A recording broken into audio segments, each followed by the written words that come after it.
Yay! More FledgeClan lore incoming!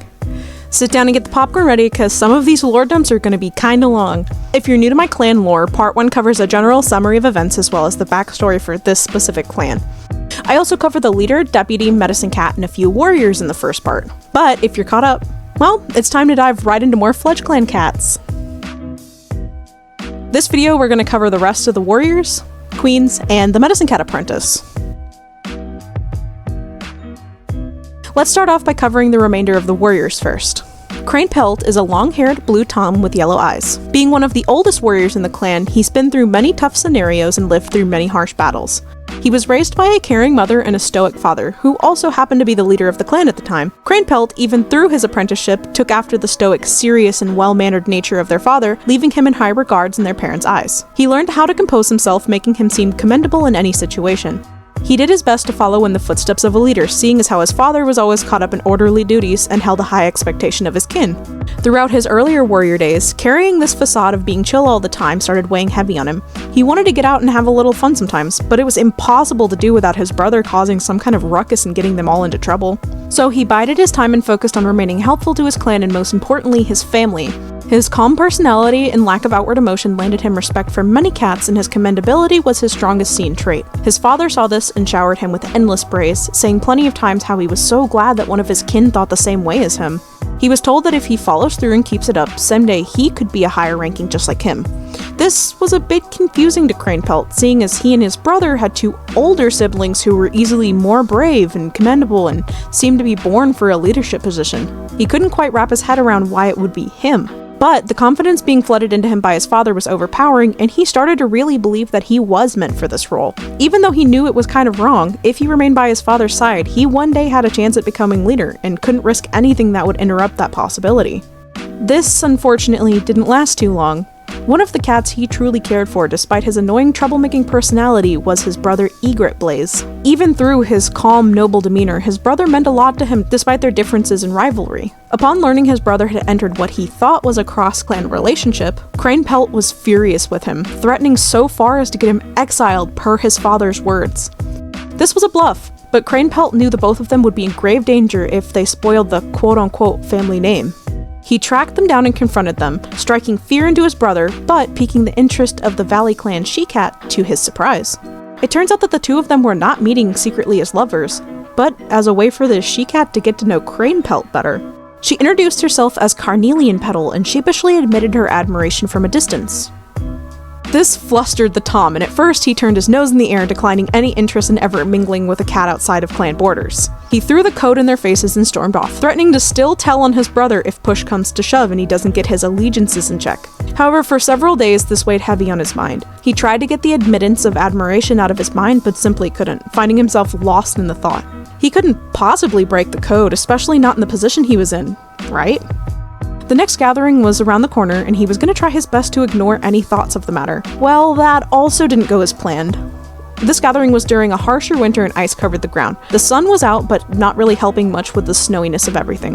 While traveling to the gathering place, he spotted a cat pacing around a snowy drift, trying to shove a branch off of something. The weight of the ice had crashed down onto one of their clanmates, and they were asking for help in retrieving them out. Every time they tried, the snow made their muscles freeze up and they couldn't get leverage on the branch. The rest of the group was already at the gathering and no one was there to help. Pelt flung himself into the snowdrift, his long fur being a buffer to the sharp iciness. Together they all got the weight off the cat and she was pulled to safety. It just so happened to be the same she-cat that he was trying to avoid. But he was able to help her out and escort her back to their camp, but not without wondering if the coincidence was a sign. From then on, the 2 of them had a fling, seeing each other here and there against Pelt's better judgment. A few moons later, she was offered a spot in FledgeClan, promising it to be a safe place for her to have kits. There was no way she could agree to this. Not only would her clan want nothing to do with her after, she'd be leaving her whole life behind. And FledgeClan, still following the older ways, would never actually accept her into the clan. He offered to go and stay with her in her clan, but she shook her head, shooting that idea down too.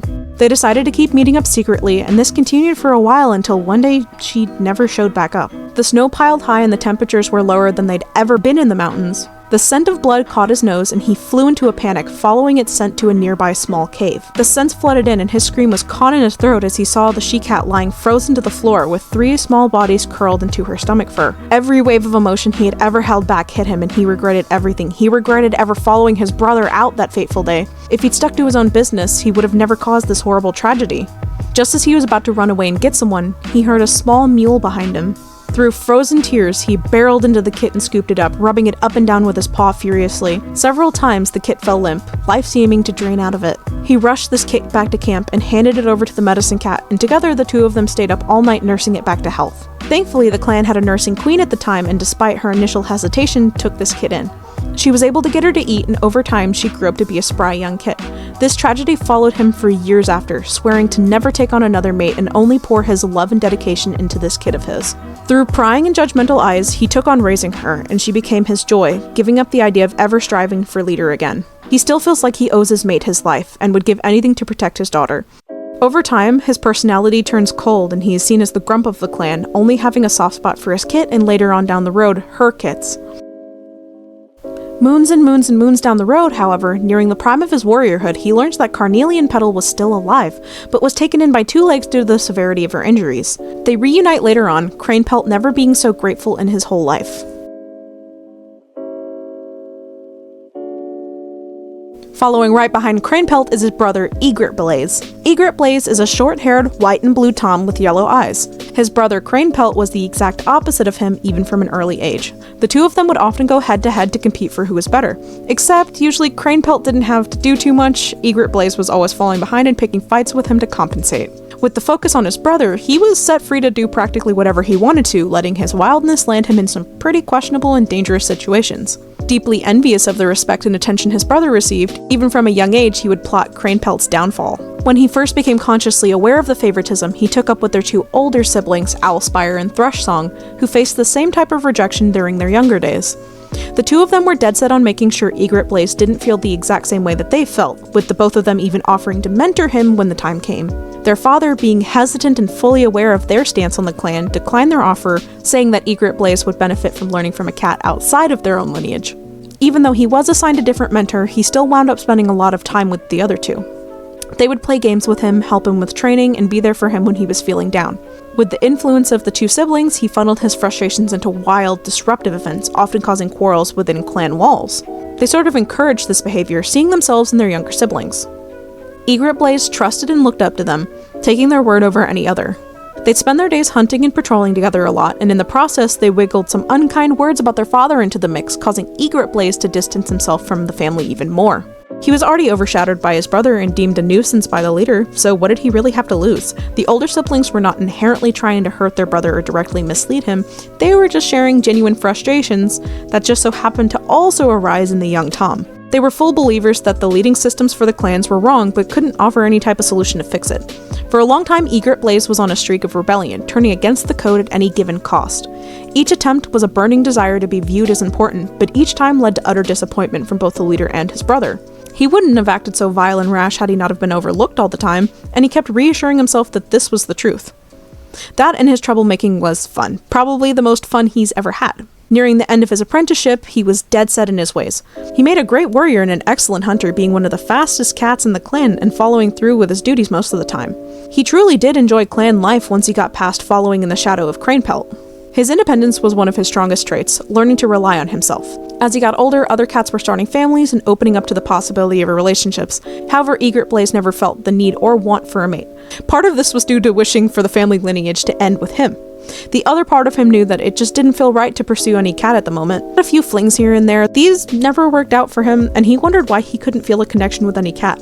Years down the road, his spicy personality never died down and he was still the most argumentative and energetic cat in the camp. He was a wild card and everyone knew it. But soon came one of the biggest betrayals of his time. Something had been up with the dynamic of the clan for a few moons. Tensions were high and harsh words were constantly exchanged, but no cat really knew what was up. It was like the leader was trying his best to cover something up. This is when Egret Blaze found out that his 2 older siblings were plotting against the clan this whole time to split it into 2. So when the flood came, they took their opportunity to take as many cats as they could northward with them. He begged and begged his brother to go with him and their siblings, and initially, Pelt caved into his pleas. This was a deeply regrettable decision, and after a lot of convincing, he persuaded Egret Blaze that he'd been manipulated for a long time by the two of them, and that they needed to set their differences aside and be there for their clanmates that have always had their back. He agreed, and once they were gone, it was like Egret Blaze was a completely new cat. They arrived several weeks after their other clanmates, but was immediately welcomed back to the bunch. They lied about getting separated, and no cat knew the difference. Egret Blaze went on to hone his hunting skills and slowly warmed up to those around him.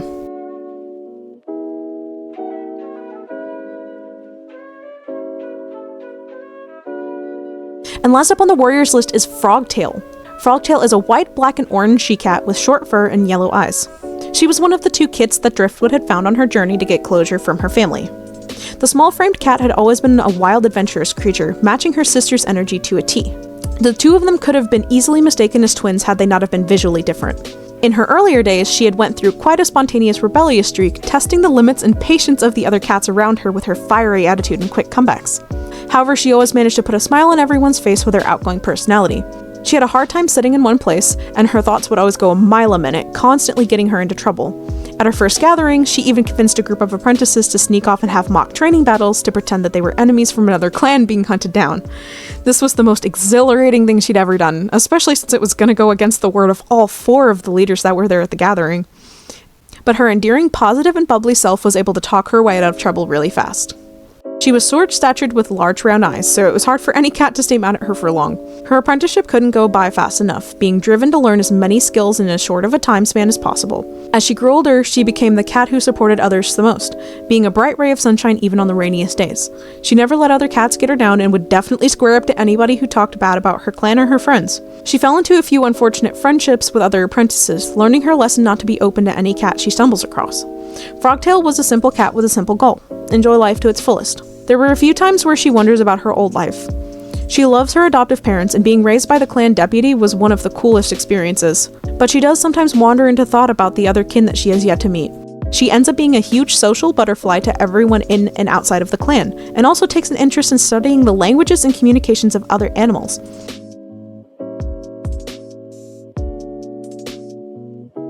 Now that we've covered all the warriors, let's talk about the clan's current queens. First up is Brier. Brier is a medium-haired, diluted tortoiseshell she-cat with yellow eyes. She's always been a cat with a fiery personality and a drive to succeed. Her position in the clan and upholding the peace was her biggest priority from the moment she became an apprentice. She was always challenging the other apprentices for the #1 spot, despite being born 2 moons after Cypress Whisker and his siblings. She was large for her age, catching up to the others in size quite fast. There was not an ounce of elegance or grace in her body, boldly challenging others as they came. She learned fast and was an excellent fighter by nature, earning her suffix Brier for being a great defense to the clan. She felt the respect from her own clanmates as well as respect from other members of opposing clans. Prior to the flood, she was certain that she was going to be deputy soon. When the flood struck, it ruined everything she had ever worked for. During the gruesome incident, she was gravely injured in her hindquarters. She was fortunately rescued from the rocks and rubble, but not without severe agony following. The only way she could get out was being pulled, having a large portion of her skin on her hind right leg and hip shredded in the process. Her largest muscle was torn too, landing her in a great deal of pain. While all this was happening, the clan had split into groups and got ready to migrate southwards. She was in no shape to even move, nonetheless travel for days to unknown lands. Through sobbing, she told the other cats to go on without her, prioritizing their safety above her own. She would only slow them down. But the clan refused, saying that they would help her in any way that they could. She couldn't bear the idea of possibly putting more cats' lives in danger, so she snuck off and found a small cave to sleep in. Due to the rain, she couldn't have been tracked. She made it as far out as her injured body would let her, collapsing and freezing in a crevice. She passed out for what felt like moons, but it was only half a day. When she woke up, her throat was dry and her face was gunked with mud and crust. Her body was gently swaying, the shadows of nearby trees passing her blurred gaze. She was being carried by Cypress Whisker and Egret Blaze. In that half-conscious moment, she forgot about her injury and went to leap up, being shocked back down by a jolt of pain. She sobbed and gagged, asking to just be left behind. Her usefulness to the clan was over and she didn't want to be a burden. The shift had made her leg start bleeding through the bundles of webbing placed neatly on top, and the sight of it made her knock out once more. With the reassurance of the clan and loving words from Cypress Whisker, she finally submitted, allowing help for the first time ever. Once they settled on a new location, she was placed in a makeshift medicine den to recover. Roughly a moon passed, and it was confirmed that her leg wasn't usable anymore. All she could do was focus on getting better after it all. She fought many infections throughout this time. While in her dire need to rest, she just couldn't sit still. Even though her body ached, she longed to be out running through the forest again on her favorite morning patrol, drinking in the smell of dew and fresh sun. The first week or so was fine, but not long after she got really pent up and became incredibly bitter to the cats who came to keep her company, even Cypress Whisker. She envied them and was irritated beyond belief that she was no longer capable of proving her worth. She felt a burning desperation to be useful to her clanmates, just like she was all of those moons before it happened. She loved Cypress Whisker with all her heart, but envied his freedom. She missed their playful banter and rivalry and wished for it all to come back. The weight of the missing cats laid heavy on her heart, and she wanted to be there for her clan. After a few more moons and several daily exercises, Brier recovered most of her movement and went on to hone her skills in hunting. Her injury prevented her from reaching her goal of deputy, and she was devastated. For a short period of time, the hurt she-cat even grew dismissive and rebellious against her own clan, feeling it was an unfair punishment. Moons down the road, Brier was able to accept herself for her injury and work to better herself in her movements, strengthening her own will in the process. Soon, she found herself in the nursery, content with how clan life was once again. She found a new purpose to fight for, her kits. She saw a strong future for them and loved them with all of her heart. When she recovered from having the litter and returned to regular duties, she took on the role of clan guard, a new role introduced that was the head of all defenses and patrols of the clan, a role that she felt she was always meant to be in.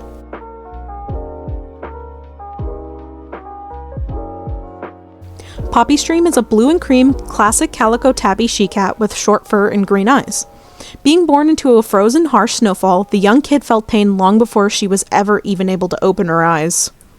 She had no memory of the tragic event, but suffers from a lot of ailments due to the pressure her body was under to survive.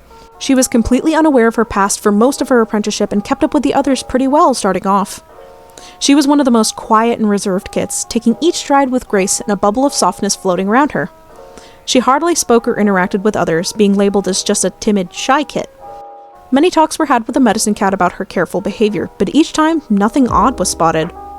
For several moons this continued, and she never really grew out of being super soft-spoken or gentle. She did as she was told and followed through with her training. But as she grew a bit older, she was beginning to fall behind the others, wishing to spend her days alone rather than with others her age. What she was having a hard time understanding was why it was so hard to keep up. She felt physically fine other than the occasional nerve tingles from her frostbite, which the medicine cat had already ruled out as not being a reason for her struggles. At around 7 moons old, they finally figured out what was going on. This whole time, Poppystream was having difficulties hearing and seeing, with things being far more blurry and muffled for her than it was for others. With this newfound information, everything started to make a lot more sense to her, and she started training using methods that were made just for her. Bright-colored flowers would be attached to her mentor's pelt during training, and she would learn to aim based on these striking colors and movement rather than eyes and hearing alone. With this new method, she caught up with the others in no time, feeling like herself again. During this time, her and Finch Willow trained a lot together one-on-one. He always made sure she was caught up and had more than enough practice, and he, along with the help of Fernstar, also helped her safely explore new parts of the territory. She spent a lot of time bonding with the other apprentices as well. She went through bouts of feeling inadequate and useless, especially when the clan offered for her to become a medicine cat alongside Quail Tuft or to be a permanent resident of the Queen's Den. But she declined, wishing to pursue still being a warrior. She ended up making an excellent and knowledgeable warrior, picking up the suffix stream due to her ability to flow past any troubles that she faces like water. Despite her occasional negative feelings towards herself, she's always offered care and support to those around her, her gentle nature being calming to others. She never let her ailments keep her from doing her best, even though she was still a bit shy in new environments. She was afraid no cat would ever accept her, but 2 of the cats that she was closest with, Finch Willow and Fernstar, always kept her spirits high and never saw her as anything besides equal with them.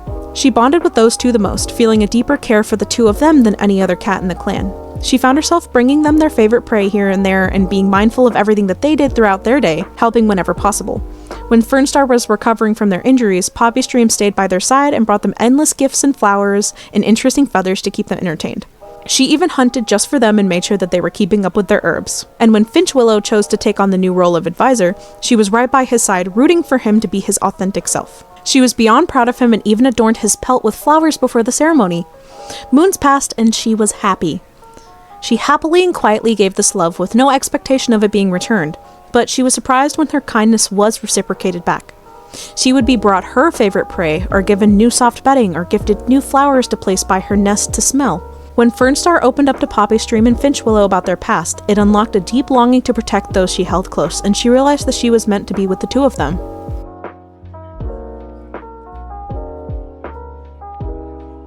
Next up, and starting the list of apprentices, is the medicine cat apprentice TanglePaw. TanglePaw is a long-haired orange and white she-cat with hazel eyes. From birth, she was a spunky kit with an adventurous attitude, too young to let her environment get to her. Being only a few moons old when joining the clan, she felt almost immediately like she belonged there. She was originally named TanglePaw upon joining the clan due to her clumsy nature, often being caught in things and tripping. Everyone thought she was just a little absent-minded about where she stepped, but later down the road, it was discovered why she was so prone to tripping over her own paws. Her legs were wobbly, causing her to stumble a lot. As she grew older, her tremors grew stronger and she didn't know why it was becoming increasingly difficult to walk. She was still able to keep up with most of her training alongside her sister, and everyone kept a positive attitude towards her. Her tremors went unnoticed, and others were just thinking that she was taking her time with training. Again, this progressed slowly, and some cats started to question her lack of progression. Terrified of being outcasted, she feigned being sick, claiming nest rest was her only option. Over time, this weakened her spirit, and she slowly sunk into a deep sadness, feeling she'd never be able to truly be by her sister's side. Plus, she was already an outsider. How in the world would the rest of the clan react if they found out? Would Fernstar banish her? After a long time of going back and forth between possibly just uprooting and leaving, one day Quailtuft truly needed her help. He had fallen ill with a rough cough, being left in a weakened and sick state. She had spent the last several weeks at that point in the medicine den and saw how things were done there. It almost seemed natural for her to repeat all of the information that she had collected in the last few days, giving great aid to Quailtuft in his time of need. Quailtuft had always noticed her tremors from the very beginning, but never treated her any different or brought it up. He figured her knowing might slow her down, confident that she was capable of finishing training someday. However, she seemed to learn herbs incredibly fast, and he was intrigued by her quick learning. And he saw a spark of excitement come across her face for the first time in moons while healing other cats. This bided Quailtuft enough time to be able to recover and get back on his paws to take over healing again. After this, she seemed to find her way into the medicine den even more than she was previously, always inquiring about different healing tactics and seeming to take a huge interest in what he did. It was almost as if she could feel his faith in her. This went on for a little while until she finally confided in him about the tremors. Expecting to be met with a terrified look, she trailed her paws nervously on the floor. She was instead met with a sympathetic gaze and was reassured that nothing was wrong with her and that she was just as capable of being helpful as any other cat in the clan. After this, they worked together to come up with a way to keep her shakiness under control. Through trial and error, they found that wrapping sturdy vines around her most shaky limbs helped limit the range of motion, keeping some of her more violent tremors to a minimum. She finally felt like she had control over herself again and her confidence bloomed. From then on, she looked up to Quailtuft, feeling as if she could confide in him about any of her struggles. Vice versa, Quailtuft was relieved that he had another cat who could relate to him. But most importantly, he was grateful that he was able to help her, and she was grateful that she was able to help him in his time of need. The clan absolutely offered her the choice to still become a warrior, giving the options to choose her own path and not be held down by her ailments. However, her connection to Quailtuft and the kindness she received from everyone drove her to want to pursue healing, feeling it was her duty to serve other cats with just as much positivity and care as she was given. Fighting wasn't really her style anyway, the excitement of journeying and collecting being far more exciting in her eyes versus having to patrol borders from enemies. While she kept her fighting spirit, she mostly funneled her energy into exploring and discovering new things, tagging along with patrols to wander about. She took great joy in exploring the territory and analyzing every plant that she came across.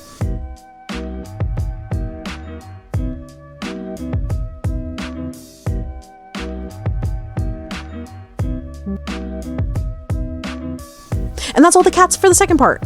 I love nothing more than a good clan lore drop, so keep an eye out for the third part.